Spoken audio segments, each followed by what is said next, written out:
41वां अध्याय। हे मुने, भगवान नारायण ने किस उपाय से तुलसी के साथ रमण किया उसे आप मुझसे कहिए। सनत कुमार बोले, हे व्यास जी, सज्जनों की रक्षा करने वाले तथा देवताओं का कार्य संपन्न करने वाले भगवान विष्णु ने शंकर चूड़ का रूप धारण कर उसकी स्त्री के साथ रमण किया। जगन्माता पार्वती एवं शिव की आज्ञा का पालन करने वाले श्री हरि विष्णु के आनंददायी उस चरित्र को सुनिए। युद्ध के मध्य में आकाशवाणी को सुनकर भगवान शिव जी से प्रेरित हुए विष्णु जी शीघ्र ही अपनी माया से ब्राह्मण का रूप धारण कर शंखचूड़ का कवच ग्रहण करके पुनः उस शंखचूड़ का रूप धारण कर तुलसी के घर गए। उन्होंने तुलसी के द्वारा पास दुदुम्बी बजाई और जय शब्द का उच्चारण कर उस सुंदरी को जगाया। यह सुनकर वह साध्वी बहुत प्रसन्न हुई और अत्यंत आदरपूर्वक खिड़की से राजमार्ग की ओर देखने लगी। उसने ब्राह्मणों को बहुत सा धन देकर मंगल कराया। तदंतर अपने पति को आया हुआ देखकर श्रृंगार भी किया। शंखचूड़ के स्वरूप वाले तथा देव कार्य करने वाले वे मायावी विष्णु रथ से उतरकर उस देवी के भवन में गए। तब अपने स्वामी को सामने आया देखकर प्रसन्नता से युक्त होकर उसने उसका चरण प्रक्षालन किया, प्रणाम किया। वह रोने लगी। उसने उन्हें रत्न के सिंहासन पर बिठाया और कपूर सुवासित तांबूल प्रदान किया।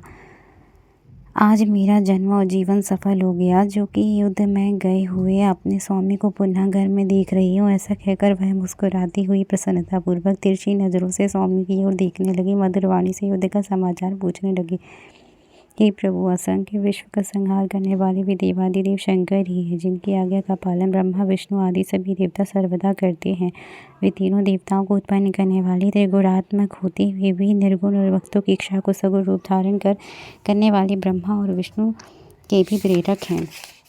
कैलाशवासी गरुड़ स्वामी परब्रह्म तथा सज्जनों के रक्षक शिव जी ने कुबेर की प्रार्थना से सगुण रूप धारण किया था, जिनके एक पल मात्र में करोड़ों ब्राह्मणों का क्षय हो जाता है तथा जिनके एक क्षण भर में विष्णु एवं ब्रह्मा व्यतीत हो जाते हैं। हे प्रभु, उन्हीं के साथ आप युद्ध करने गए थे।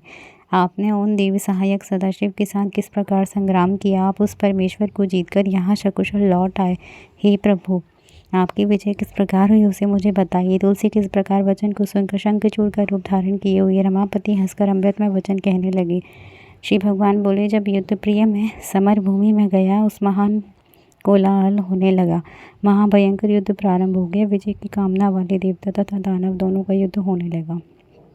उसमें बल से दर्पित देवताओं ने दैत्यों को पराजित कर दिया।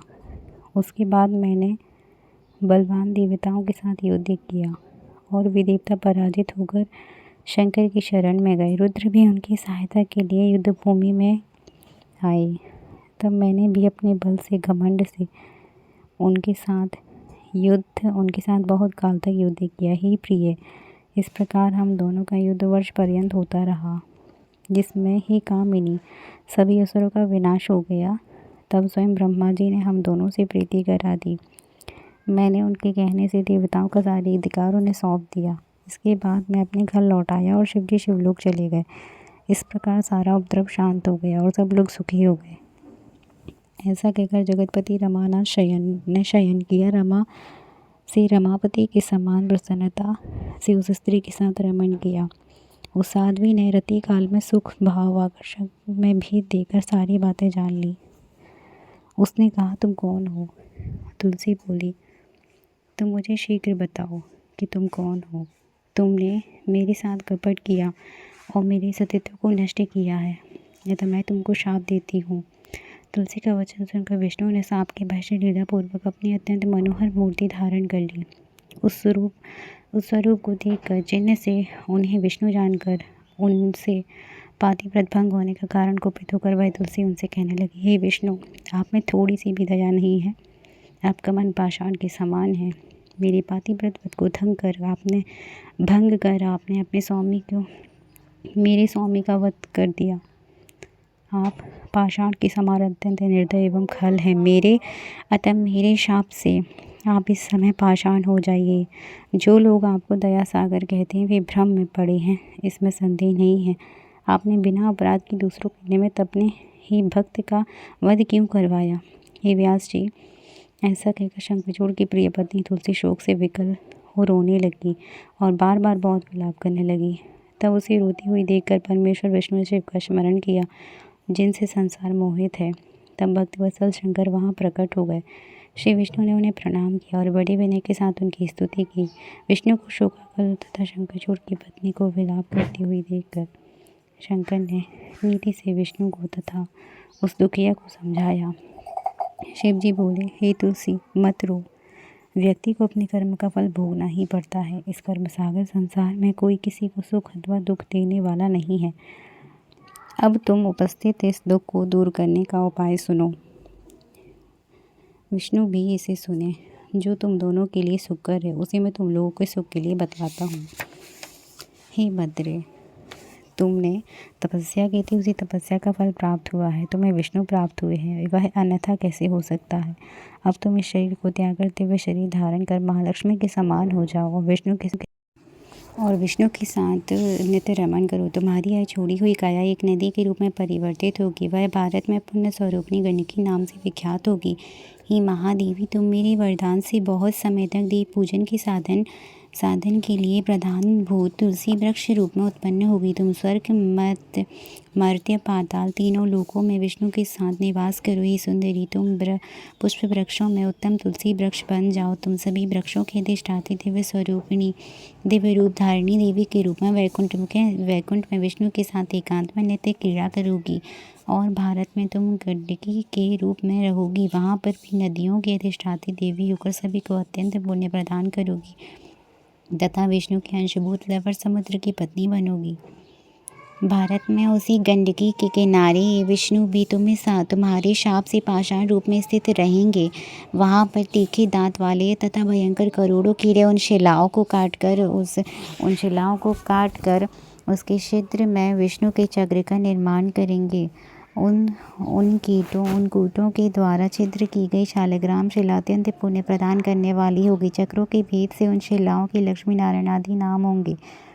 उस शालिग्राम शिला से जो तुलसी का संयोग कराएंगे, उन्हें अत्यंत पुण्य प्राप्त होगा। ही भद्र, तुम शालिग्राम शिला से तुलसी पत्र को अलग करेगा दूसरे जन्म में उस इस प्रकार जो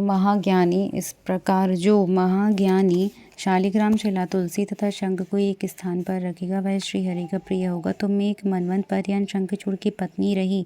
शंखचूड़ के साथ यह तुम्हारा वियोग केवल इसी समय तुम्हें दुख देने के लिए हुआ। ऐसा कहकर शंकर जी ने शालिग्राम शिला तथा तुलसी के महान पुण्य देने वाले महात्मा का वर्णन किया। इस प्रकार उस तुलसी तथा श्री विष्णु को प्रसन्न करके सज्जनों का सदा कल्याण करने वाले शंकर जी अंतर्ध्यान होकर अपने लोक चले गए। शिव जी की यह बात सुनकर तुलसी प्रसन्न हो गई और उसे शरीर को छोड़कर दिव्य देह को प्राप्त हो गई। कमलापति विष्णु भी उसी के साथ वैकुंठ चले गए और उसी क्षण तुलसी के साथ परित्यक्त उस शरीर में गंडकी नदी की उत्पत्ति हुई। भगवान विष्णु भी उसके तट पर मनुष्यों का कल्याण करने वाले शालिग्राम शिला रूप हो गए। हे मुनि, उसमें कीट अनेक प्रकार के छिद्र करते हैं। जो शिलाएं जल में पड़ी रहती हैं वे अत्यंत पुण्यदायक होती हैं और जो स्थल में रहती हैं उन्हें पिंगला नाम वाली जानना चाहिए।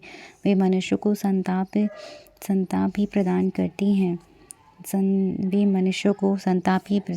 मैंने अपने प्रश्नों के अनुसार मनुष्यों को सभी कामना पूर्ण करने वाले, पुण्य प्रदान करने वाले संपूर्ण शिव चरित्र को कह दिया। विष्णु के महात्म्य से मिश्रित आख्यान जिसे मैंने कहा है, वह भक्ति मुक्ति पुण्य देने वाला है। आगे अब आप क्या सुनना चाहते हैं व्यास जी? जय जय श्री महापुराण 41वें अध्याय की जय। हर हर महादेव, हर हर महादेव।